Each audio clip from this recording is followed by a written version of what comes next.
Dear students, we are discussing this exercise 7.4 of this integration portion. Now today we are going to discuss this exercise again.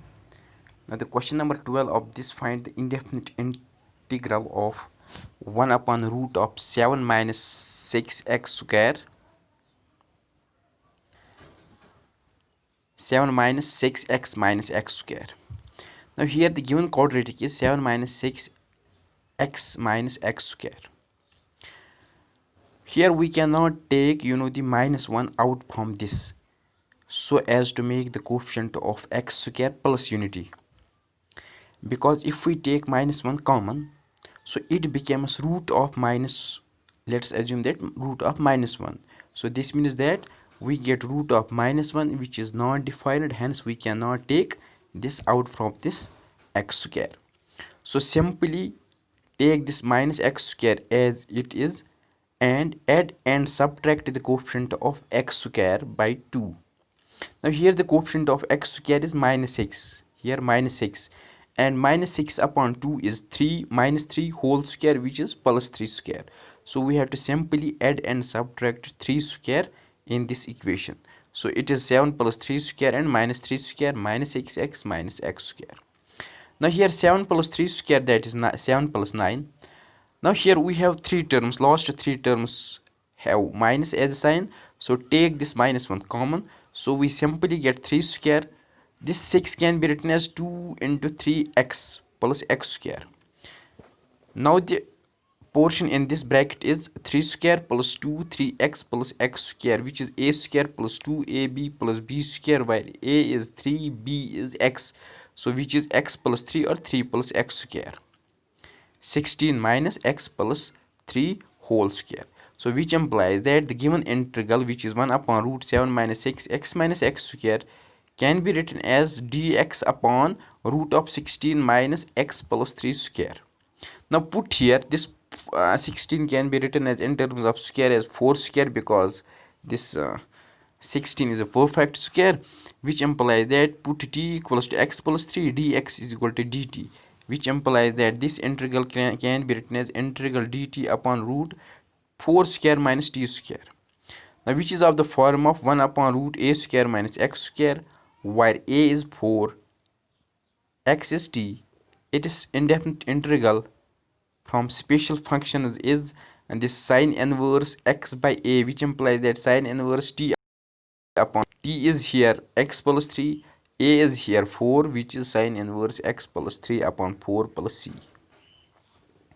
Now if we consider the same question like 1 upon root 7 minus 6x, but here the coefficient of this x square in, and this question number 12 was minus 1, but if we consider the coefficient as minus 2, so what should we do if we have this condition under the root?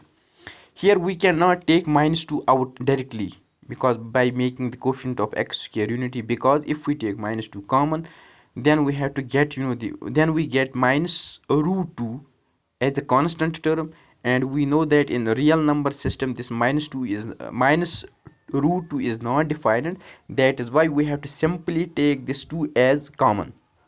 When we take 2 as common, so we simply get 2 into 7 upon 2 minus 3x minus x square. So here we have to simply then use this rule, the rule which we defined or discussed in this example, by adding and subtracting the coefficient of x square. But if we consider the same integral without this root, that is 1 upon 7 minus 6x minus 2x square, then we can take minus 2 as common, because when we take minus 2 out from this integral, it will become minus 2 into something in denominator, and minus 2 is common, so we can take it out from the integral, hence we can solve this. But we have to simply restrict this minus 2 by taking minus 2 common if we have the quadratic equation within this square root. Now if we consider the same problem like 1 upon root x minus 1 into x minus 2, then this x minus 1 x minus 2 is actually quadratic, and it can be converted into the general form by multiplying these two factors, that is x square minus 3x plus 2, then we have to proceed or use 1 by quadratic rule, whereby taking the coefficient, making the coefficient of x square unity, dividing, subtracting and dividing by the coefficient of x by 2 whole square, then use this indefinite integrals of some special functions. Now the 15th one is 1 upon root x minus a upon x minus b, where a and b are the constants. Here x minus a and x minus b by actual multiplication can be written as x square is equals to x square minus a plus b x plus ab. Here the coefficient of x is minus a plus b. So this means that simply we will add and subtract this by coefficient of x, that is a plus b upon 2 whole square, which implies that we get x square minus a plus b x plus b plus 2 a plus b upon 2 square minus a plus b upon 2 square plus ab. Now first three terms, that is x square minus a plus b x plus a plus b upon 2 square, by taking x as a, b as a plus b by 2. Now these three terms becomes x minus, can be written as in the form of x minus a plus b upon 2 square. And after simplifying the last two terms, that is minus a plus b upon 2 square plus ab, we get minus a square minus b square minus 2ab upon 4, which is simply minus a plus b upon 2 square, and this x minus a plus b upon 2 whole square, which implies that the given integral 1 upon root x minus a x minus b equals to integral dx upon x minus a plus b by 2 whole square minus a plus b by 2 whole square.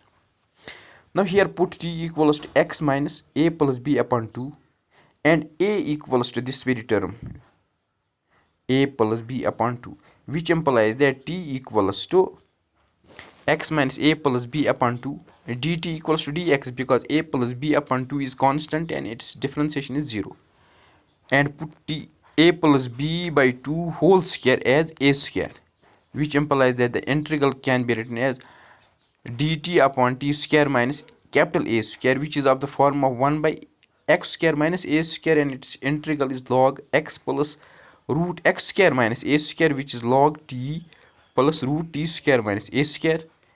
T is here x minus a plus b upon 2, and t square minus a square is x minus a plus b upon 2 whole square minus a plus b by 2.